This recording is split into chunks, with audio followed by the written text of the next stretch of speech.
Mga pass break, napaisip na ba kayo kung ilan nga ba talaga ang imports natin ngayon sa PBA? At totoo ba ang chismis na ang sweldo nila pangloto na sa laki? Ngayong 2026 Commissioner's Cup, nag-iba ang laro. Hindi lang sila naglalakihan, kundi talagang naglalakihan din ang kanilang mga paycheck.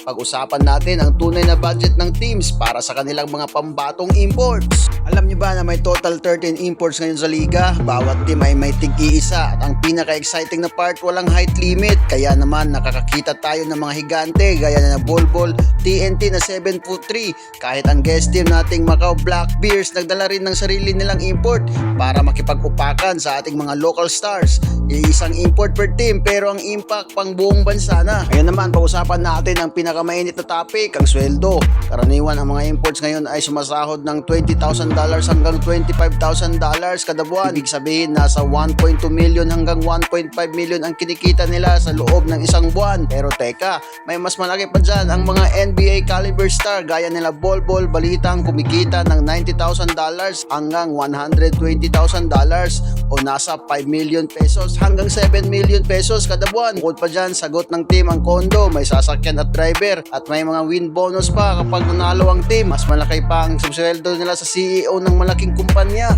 Habang dito sa Pilipinas, ang ating mga local superstar gaya na Junmar Pajardo at Scottie Thompson ay may salary cap.